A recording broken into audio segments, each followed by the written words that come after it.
Boris Johnson there. Well, we can speak now about the prospects for customs arrangements after Brexit to Allie Reneson. She's the head of Europe and Trade Policy at the Institute of Directors. Allie, let's pick up on Boris Johnson's assertion that actually there is a comparison of avoiding a hard border in Northern Ireland to those managing the boundary between two London boroughs. Do you agree?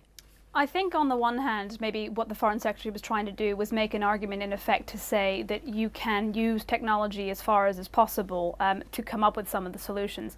I'm not sure the example was totally comparable, if I'm honest, because you're talking about putting a frontier border between the UK and the rest of the EU going forward. So I think the scale is slightly different. Is a customs union, in the way Jeremy Corbyn, the Labour leader, has outlined, sufficient to solve the question of the border after Brexit? No, it's a very important piece, but it's by no means what would be necessary to guarantee frictionless trade, simply because it deals with the tariff, the duty element of what happens when goods cross borders, which is obviously the traditional way in which customs borders manifest themselves, but obviously it doesn't deal with the regulatory architecture. A lot of times these days, a lot of checks pertain not only to whether you're paying the correct amount of duty when a good crosses a border, but also whether you're in full compliance with the rules of the market that it's crossing into. Right, so in your mind it just doesn't go far enough to deal with those issues.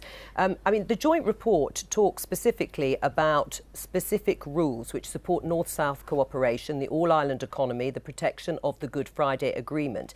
Is the real fight going to be defining what actually counts under those headings? Yes, I think that the question is also at what point that's going to be put into effect, because if you look at it effectively, that's an insurance policy option, i.e. in the absence of agreed solutions, which as most people would read as if there's no agreement. But to understand if it gets to that point what those areas of alignment would have to be, you have to spell them out. And I think the EU's point of view, and probably the Republic of Ireland, is you probably need to do that sooner rather than later, just to know what they actually are. So when people talk about Turkey having a customs union with the EU, how would that compare or be used as a model for the UK? I think, and this is sort of something along the lines of what we at the IOD were proposing, working within the government's ostensible red lines, the aim is to show that actually you can be in a customs union with the EU and negotiate meaningful trade agreements. So I think, for example, if you look at the US, there would be a sort of one constraint on the UK's ability to completely negotiate if it related to what the areas that you shared an external tariff on, so industrial goods. That would be absolutely essential to avoid introducing very costly rules of origin to apply between the UK and the EU for goods trades.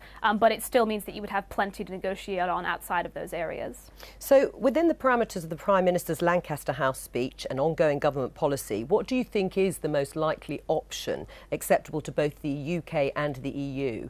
Well, I think it will depend on what the UK puts forward. Obviously, if you were looking at it through the prism of convention, a customs border everywhere else, even between Norway and Sweden, where it's pretty frictionless, but there is physical infrastructure along that land border because they don't charge the same duties on goods coming in. I think it will be for the UK to put its ideas on the table. And, if the EU decides that that's not sufficient, it should be coming up with counter proposals as well. I think the onus is on the UK to put forward what its proposals and what its thinking are, but the EU can't be a silent player in this game. It has to engage on what those proposals are. Allie Reneson, thank you.